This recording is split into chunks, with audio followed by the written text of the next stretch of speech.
कि एक बच्ची को लेकर आगे बढ़े और भीड़ के दबाव की वजह से पूरे उस स्टैम्पेड में ये मरे हैं। मैं समझता हूँ कि पूरी तरीके से लोगों को भ्रमित किया जा रहा है। पूरा मेला प्रशासन चीज़ों को झुठलाना चाहता है। झूठ परिवार के लोग दुखी हैं। परिवार के लोग चाहते हैं न्याय मिले, जो सही चीज़ें हैं वो सामने आवे कि इलाज कहाँ कराया गया, कहाँ पर उनको भर्ती कराया गया और किस जगह पर इलाज हुआ, ये सारी चीज़ें आनी चाहिए। अपने एक बहादुर जांबाज इंस्पेक्टर के लिए झूठ बोला जा रहा है तो समझ सकते हैं कि वो 30 का जो आंकड़ा है पूरी तरीके से झूठा है, फर्जी है। देखिए, गाजीपुर मेरा गृह जनपद है। हम इस गाजीपुर के रहने वाले हैं, मेरी मातृभूमि है और अपने परिवार के एक साथी को हम लोगों ने खोया है। निश्चित तौर से अंजनी कुमार राय जी एक बहादुर एक इंस्पेक्टर थे, जिन्होंने अपनी पूरी तरीके से अपनी वर्दी और अपने नौकरी को पूरी तरीके से उस पर काम किया।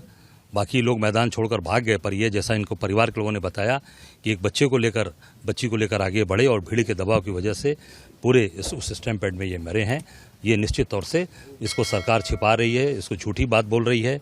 कहीं 29 तारीख को दिखाया जा रहा है मृत्यु उनकी लिखा पढ़ी में, और फिर ट्वीट जो होता है मेला पुलिस का कल आपने देखा होगा, मेरा 10:40 पर कार्यक्रम जारी होता है और 12:04 पर एक मेला पुलिस की तरफ से, कुंभ मेला पुलिस की तरफ से ट्वीट जारी होता है जिसमें 30 तारीख दिखाया जाता है। मैं समझता हूँ कि पूरी तरीके से लोगों को भ्रमित किया जा रहा है। पूरा मेला प्रशासन चीज़ों को झुठलाना चाहता है, झूठ बोल रहा है। जो घटनाएं घटी हैं उसमें हमारे एक बहादुर परिवार के लोग चले गए और तमाम ऐसे इस देश के हमारे होनहार, हमारे साथी इस देश के लोग जो उसमें मैं समझता हूँ कि उस स्टैम्पेड में मरे हैं। परिवार वालों से आपने बात की, क्या मांगे हैं कि उसकी अभी तक कोई न पुलिस का बड़ा अधिकारी इनके पास आया और न सरकार का कोई नुमाइंदा, जो सरकार में बैठे लोग जो आज कुंभ में बड़ी बड़ी बात बोल रहे हैं, आज बड़ी चीज़ों को कर रहे हैं। मोदी जी खुद आज स्वयं आकर कुंभ में आज आकर स्नान कर रहे हैं। मैं समझता हूं कि आज वो क्षमा मांगे इस देश के लोगों से, और निश्चित तौर से जो आज इस देश के अंदर जो जितने लोग आज कौलित हुए हैं, मैं समझता हूँ कि बहुत ही दुर्भाग्यपूर्ण है। परिवार के लोग दुखी हैं। परिवार के लोग चाहते हैं न्याय मिले, जो सही चीज़ें हैं वो सामने आवे कि इलाज कहाँ कराया गया, कहाँ पर उनको भर्ती कराया गया और किस जगह पर इलाज हुआ, ये सारी चीज़ें आनी चाहिए। ये बता रहे हैं, हम लोग तो गए तो बैरक के अंदर उनकी बिस्तरे पे डेड बॉडी मिली है, वो डेड बॉडी लेकर आया और इनको कोई जानकारी नहीं। परिवार का आरोप है कि जब ये लोगों को कोई खबर नहीं दी गई मौत की, तो आपसे मैं सुन रहा था कि इंदुभूषण जी जब बात कर रहे थे तो वो मोबाइल पर दिखा रहे थे कि तारीख। मैंने बताया ना कि उसमें जो लिखा पढ़ी में जो चीज़ें आई, जो तस्करा में लिखा है, जो उसमें पेपर में 29 तारीख दिखा रहे हैं। 11 भी उनकी तबीयत खराब है, 29 तारीख को मृत्यु दिखा रहे हैं। और कल जो एक कुंभ मेला पुलिस ने जो ट्वीट किया है उसमें 30 तारीख को दिखाया जा रहा है। तो ये पूरी तरीके से विरोधाभास है, जिसमें ये संदिग्ध पूरी तरीके से लगता है कि पूरे भ्रमित किया जा रहा है और परिवार से झूठ बोला जा रहा है। मैं समझता हूँ उनको न्याय मिले और परिवार से सारी बातें, क्योंकि उनको कुछ पता ही नहीं किया कहाँ एडमिट हैं, कहाँ इलाज हुआ, किस डॉक्टर ने इलाज किया, केवल हार्ट अटैक दिखा रहे हैं। मैं समझता हूँ कि अत्यधिक भीड़ जो हुई है उसमें स्टैम्पेड, उसकी भगदड़ की वजह से इनकी मृत्यु हुई है। निश्चित तौर से भगदड़ में मृत्यु हुई है, इसलिए तो झूठ बोला जा रहा है। झूठ क्यों बोल रहे हैं?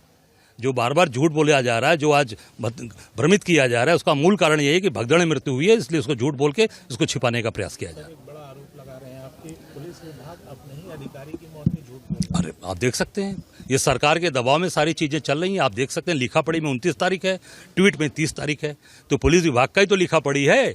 और ट्वीट भी जो है वो कुंभ मेला पुलिस ने किया है, वो मैंने नहीं किया है, कुंभ मेला पुलिस ने किया। इस नाते आप सारी चीज़ें आपके सामने हैं, देख सकते हैं कि जिस तरीके की चीज़ें वो पूरी तरीके से लोगों को भ्रमित किया जा रहा है और झूठ बोला जा रहा है।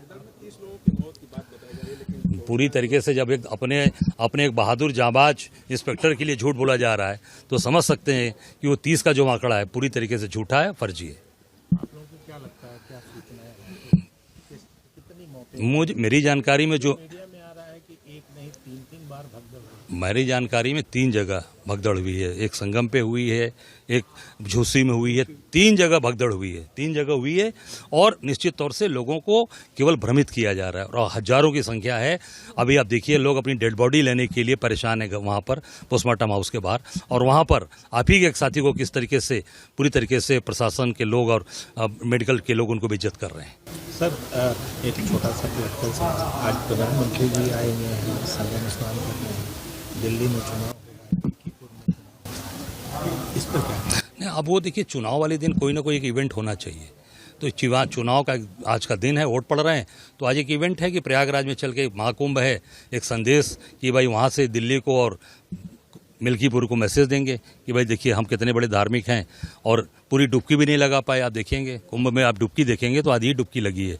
हम लोग भी गंगा मैया किनारे वाले हैं काशी के, डुबकी पूरी लगाई जाती है। जब तक सर नहीं अंदर गया तब तक डुबकी मानी नहीं जाती है। दिल्ली में कांग्रेस के लिए क्या सोच? निश्चित तौर से कांग्रेस मजबूती से आगे बढ़ रही है और कांग्रेस बहुत आगे ताकत के साथ सरकार बनाएगी। और मिल्कीपुर में लड़ाई चल रही है, इंडिया गठबंधन के साथ हम लोग खड़े हैं, और वहाँ पर भी देखिए अत्याचार है। अभी मैंने एक वीडियो देखा कि वहाँ पर एक व्यक्ति 6 वोट मारा है, कह रहे हैं कि हमने 6 वोट अभी दिए हैं और भाजपा को दिए हैं। अब इसी तो एक एक आदमी जब 6 वोट मारेंगे तो कहाँ से न्याय होगा।